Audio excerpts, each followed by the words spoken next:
As football fans, we're often guilty of putting way too much pressure on young players and setting unreasonable expectations. It's something we've all done at some point, and me, being a podcaster, I'm sure I've definitely done it as well. When we see someone breaking into the first team at a massive club at the age of 18, we almost just assume they're going to have an amazing career, winning loads of trophies and getting all the glory that comes along with that.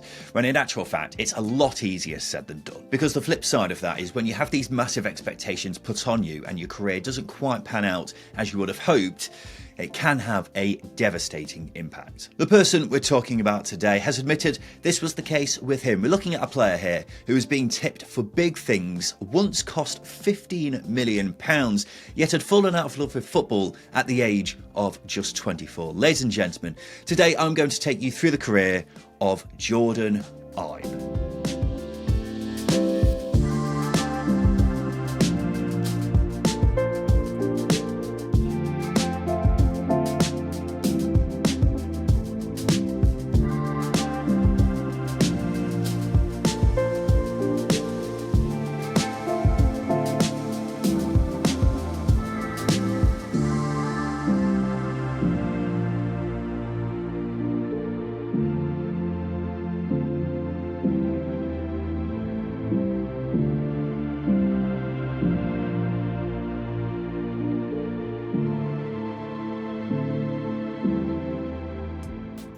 Jordon Ibe was born in Bermondsey, in southeast London in 1995.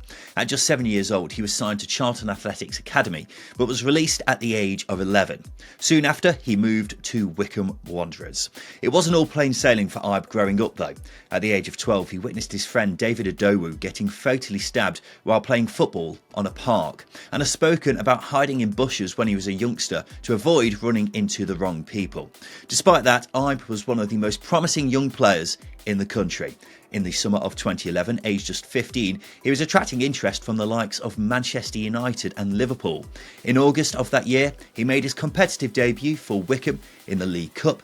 In October, he became the 5th youngest player to feature in an EFL game since the Football League was rebranded in 2004, and 2 weeks later became Wycombe's youngest ever goalscorer, getting booked shortly afterwards for celebrating with his mum. It had been an incredible rise at such a young age, and his exploits were catching the eyes of Europe's elite clubs. In December 2011, just days after his 16th birthday, Jordon Ibe signed for Liverpool. Wycombe manager Gary Waddock said of the move, "Obviously we wanted to keep him, but we didn't want to stand in the way of an opportunity he deserves. I have no doubt in my mind that he will go on to become a big star, and I'll be keeping a close eye on his progress." Ibe spent his first year and a half at Liverpool maturing in the club's youth teams, but his performances for them were catching the eye, and at 17 he was rewarded with his Premier League debut on the final day of the 2012-13 season, setting up the winning goal for Philippe Coutinho in their win against QPR.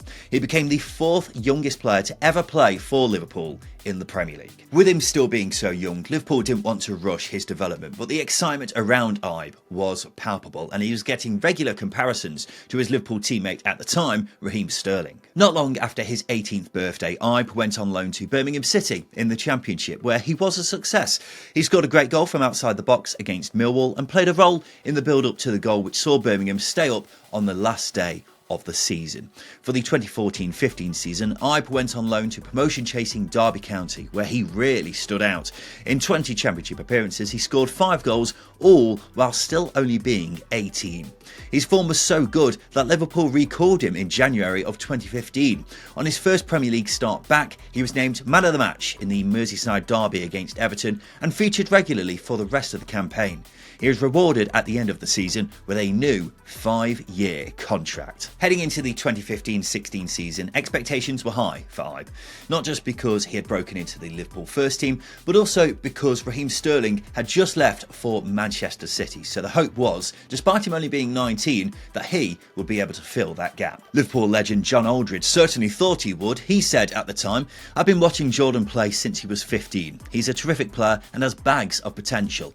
In fact, I think he's got as much, if not more potential than Raheem, and will go on to be a better player." However, despite plenty of game time, Ibe just didn't kick on that season. He made 41 appearances in all competitions, and even though Jurgen Klopp arrived midway through the campaign, Ibe didn't have the impact that was hoped. Being constantly compared to Raheem Sterling perhaps didn't help, and Ibe has since admitted that the pressure to replace him was difficult to cope with, especially at the age of just 20. In the summer of 2016, Liverpool sold Jordon Ibe to Bournemouth in a deal worth £15 million. They had signed Sadio Mane that same summer, so were willing to let him move on. But Liverpool clearly still thought he was a very talented player because they made sure that there was a buyback and sell-on clause inserted in that deal. Despite moving on from Liverpool, Ibe was still young and there remained a lot of hope that he could meet his potential, and the comparisons with Raheem Sterling weren't going away either. Shortly after moving to Bournemouth, former Liverpool midfielder Jamie Redknapp said about Ibe, "I think he has more natural ability than Raheem Sterling. Anything Raheem Sterling struggles with, Jordon Ibe can do. I would hate to play against him with his pace and power." And initially, Ibe was a regular at Bournemouth. He started all 11 of their first Premier League games of the 2016-17 season. Didn't get any goals or assists in that time, but he was getting regular football.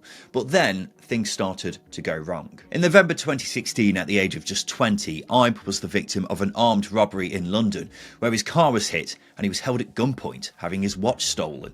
Not suggesting the two are linked, but after this point, Ibe was dropped by Bournemouth, with manager Eddie Howe saying he wasn't consistent enough. The Cherries would record their highest ever league finish that season, but Jordon Ibe would only start 2 of their remaining 27 Premier League games, spending most of the time as a sub.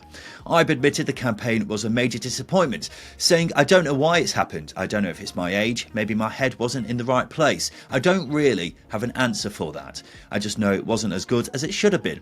The senior players here and the rest of the team are helping me, especially the coaching staff. I'm just trying to build as a footballer and get back to where I think me and the team can be." The 2017-18 season was better for Ibe. He was playing more regularly, getting 22 starts in the Premier League, only missing 6 games. He got 2 goals and 6 assists. However, the following season was unfortunately a step backwards again for Ibe. He would find himself in and out of the team, starting just 9 Premier League games, spending most of his time on the bench. The following months after this season, though, would prove to be very, very difficult for him in his personal life. In July 2019, Jordon Ibe crashed his car into a coffee shop in Bromley. He would be charged with failing to stop and careless driving and eventually fined £7,500, as well as being banned from driving for 16 months. Despite that, he was caught driving again shortly afterwards. Also around this time, he had bought a new house and then split up with his partner and mother of his child. This happened just before the pandemic, which left him alone and not living with his daughter. In an interview with The Guardian earlier this year, Ibe admitted this was where he started to face his inner demons. He said, "I was having thoughts that human beings shouldn't be having. You want to live, not be on the other side. If it wasn't for my path in life with God, especially my daughter, I don't know what the future would have been." In May of 2020, Ibe announced that he had gone into rehabilitation to improve his mental health. He said he wanted to concentrate on becoming a better person after making poor judgments. He also went on to say, "I would like other people suffering from mental health issues to seek help. Health is more important than anything, and I am concentrating on getting better before thinking of football." Not long after that announcement, Ibe's contract at Bournemouth expired and he was a free agent at the age of just 24. Completely understandably, he wasn't in a hurry though to get back into football. Ibe admitted around this time that he had fallen out of love with the game, and his priority was of course improving his mental health for the time being. Speaking to the Beautiful Game podcast shortly after leaving, he admitted the pressure didn't help. He said, "I'm in the limelight. People look up to me, even if I'm playing for Bournemouth. There was a lot of pressure and bad light put on me, and it just took all my confidence away. I was stressed out and just wanted to go back home. There was abuse on social media and even in the Bournemouth area, so I just wanted to go back home." In September 2020, Jordon Ibe re-signed for Derby County, this time on a permanent deal. He would make just 1 appearance. In December, he faced an internal disciplinary investigation by the club. A month later, he posted on social media revealing he was suffering from depression, saying, "I want to apologise to all my fans around the world. I find myself in a dark place due to suffering with depression.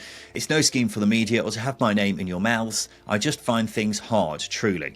I will fix myself and this situation, which I'm 100% committed to, not only for my family, friends or my beautiful daughter, but for me. Less than a year into his 2-year deal, Ibe had his contract at Derby cancelled, and in a sick twist of fate, just 2 weeks afterwards, he'd break his leg while training alone. He would go 6 months without a club before moving to Adanaspor in Turkey in January 2022. However, he would leave after just 5 months without making an appearance. Ibe would have more than a year out of the game before dropping into non-league in October 2023 with National League side Ebbsfleet United. He said about the move, "I just want to get back out there, show people what I can do again and play football.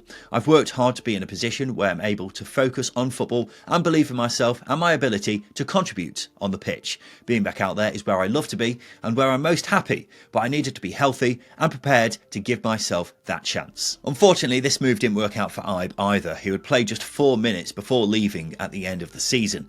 6 months later, he went to 8th tier Hazen Yedding, where he played 10 games before leaving after 2 months. He then briefly went to 7th tier Hungerford at the start of this year, before playing in the Baller League, which is the 6-a-side tournament with guys like KSI involved, if you weren't aware. This past summer, he was offered a contract at Swedish 2nd tier side Umeå, but that move fell through because he couldn't get a work permit. In October, he went back to non-league with 8th tier Sittingbourne, but he left after just 17 days to move to his current club, Bulgarian side Lokomotiv Sofia, the 11th club of his senior career. And that is where we find Jordon Ibe now, age 29, having not played a game above non-league level in just about 5 years. Look, it goes without saying that his career hasn't panned out how he or anyone would have hoped, but a lot of it doesn't seem to have been through any fault of his own. His battles with his mental health we all know about. He deserves praise for having the courage to come out and be so open about that, and he's not the only player to have been tipped for big things as a youngster who struggled with his mental health later on in his career. Dele Alli has gone through similar, and I'm sure there are plenty of other players who just haven't gone public about their struggles. But if anything, Jordon Ibe should be respected for being one of the first players to break the stigma around talking about mental health. Has he made mistakes? Of course, I'm sure he'd admit that. But ultimately, he was a young man put under a lot of pressure, and you can't expect everyone to be able to deal with that, particularly with some of the traumatic events he's dealt with in his personal life. Ibe has had a lot of time out of the game now to take care of himself and seems to be in a much better place. Speaking to The Guardian this past summer, he said, "I wouldn't say I regret what's happened. It's changed me for the better.